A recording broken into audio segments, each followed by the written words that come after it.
What this whole system is leading towards, folks, is complete digital control of everybody and a merging of human beings with AI. And when you look at Elon Musk and some of the stuff he's been putting out, he's saying that it is necessary for us to merge with AI. It's going to be the only way to save us against AI completely taking over. And he's saying this needs to be done through a neural net. And listen to this.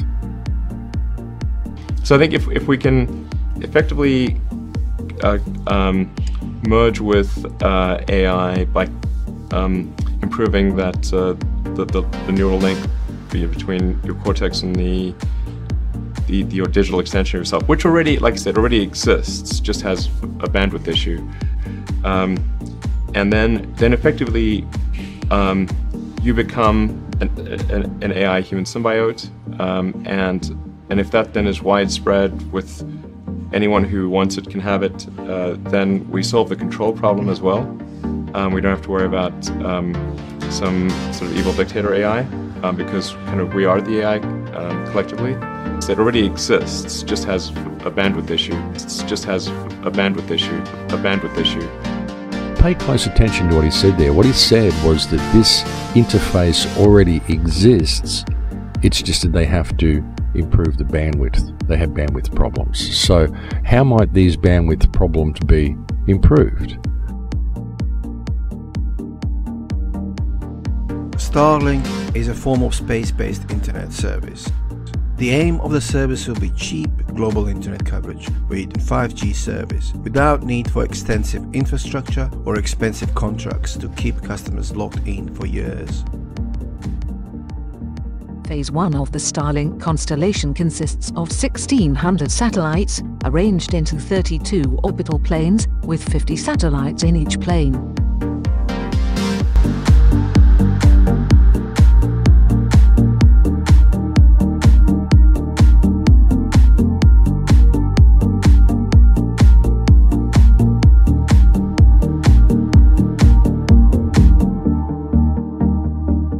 Create a comprehensive global communication system that provides high bandwidth, low latency connectivity anywhere in the world, and provides cross-links through the satellites so that you can have improved long-distance internet. You can actually have a more direct path through space, and photons move faster. And depending upon what fiber optic material they're running through, photons actually move about 40 to 50% faster in vacuum than they do in fiber optic cables. It's likely that we will merge somehow or another with this sort of technology and it'll augment what we are now, or do you think it will replace us? From a long-term existential standpoint, that's like the purpose of Neuralink, is to create a high bandwidth interface to the brain such that we can be symbiotic with AI.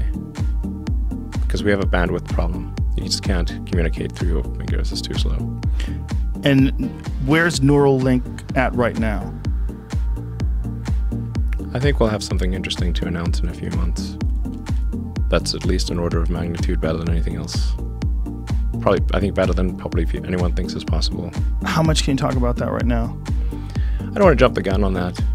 Speed of light in vacuum is somewhere 40 to 50% faster than in fiber. So you can actually do long distance communication faster if you route it through vacuum than you can if you route it through fiber.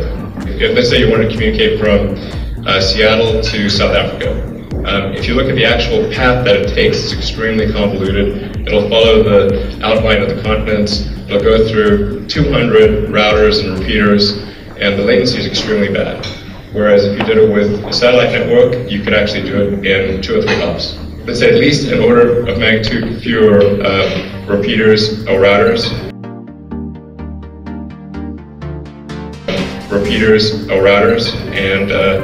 And then going through space at 50% faster speed of light.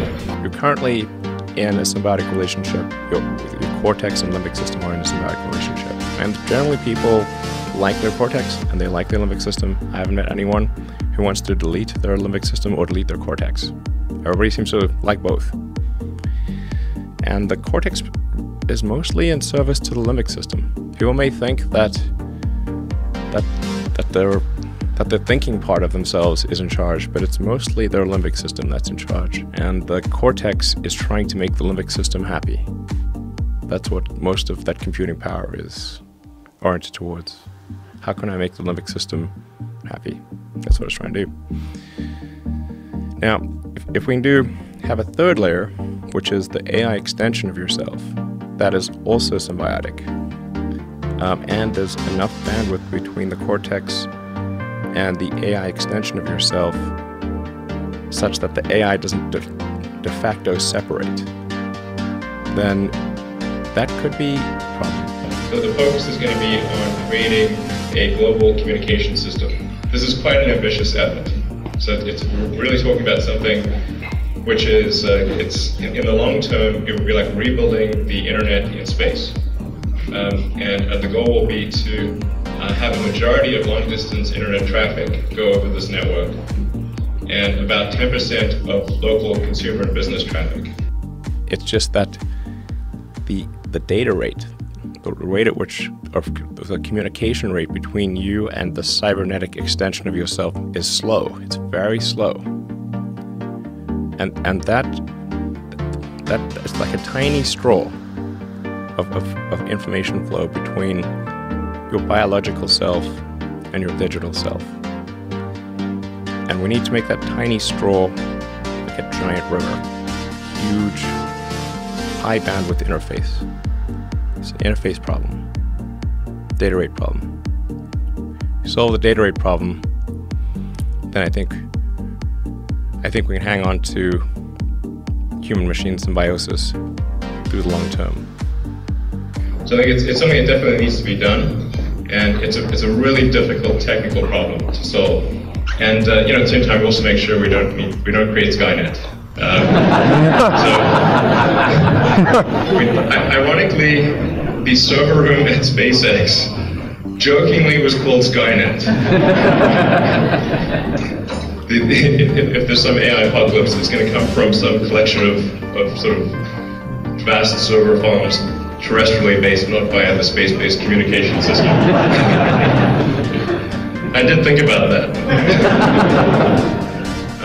Anyway, so I think this is sort of like a fundamentally good thing to do. Properly designed to give people gigabit level access, kind of 20, 30 millisecond latency everywhere on Earth. That would be pretty great.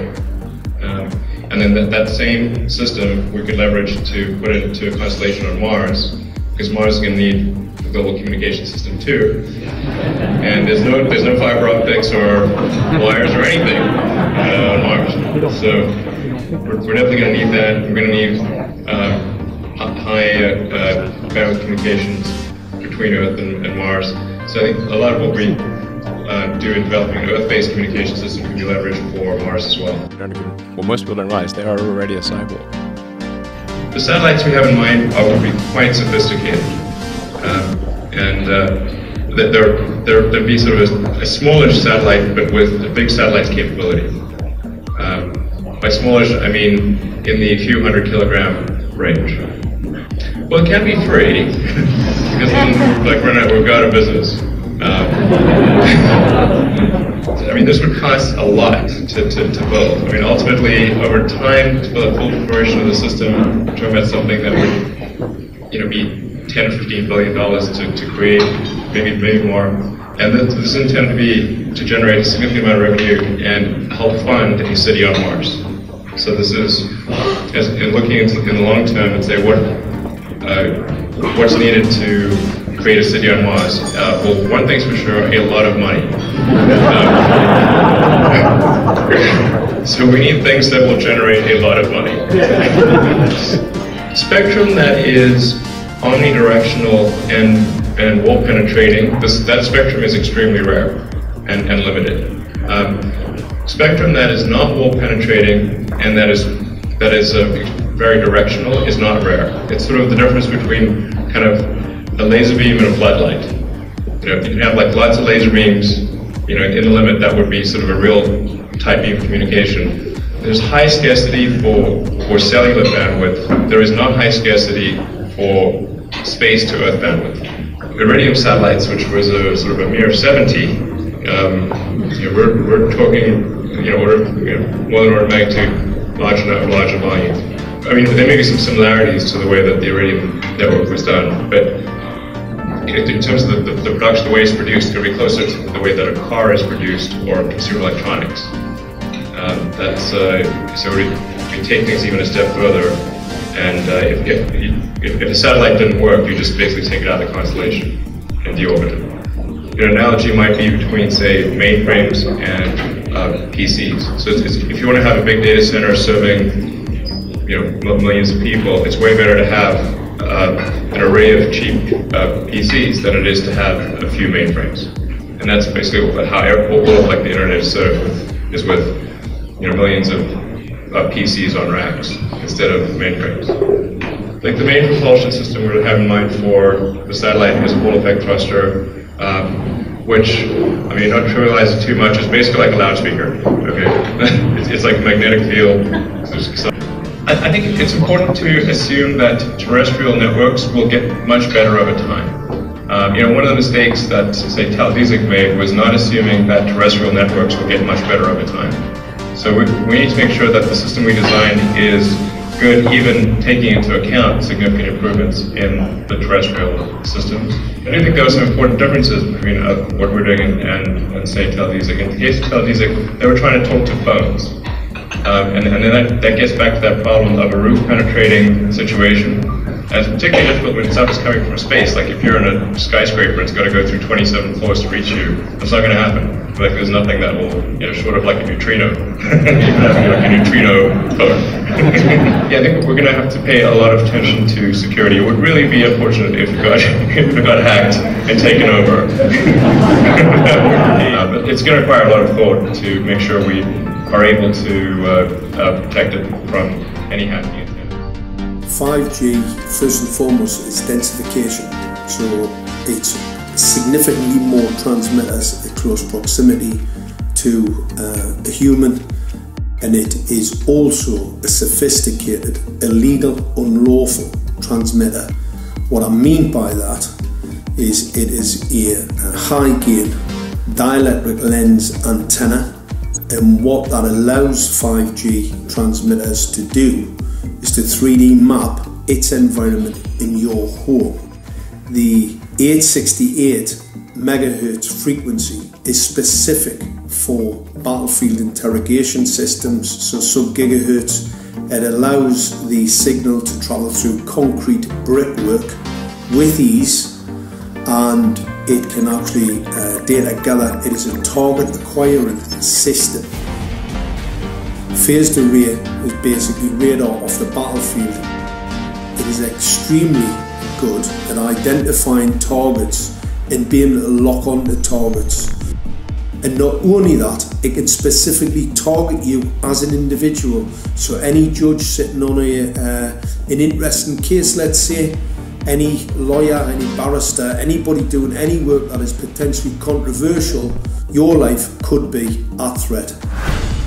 So the antenna design that you currently have on top of these LED street lights, masquerading as a control management system, it basically battlefield interrogation equipment. The first phased array unit was actually called Mammoth, used by the Germans during the Second World War to identify Allied aircraft. Obviously things have moved on significantly since then.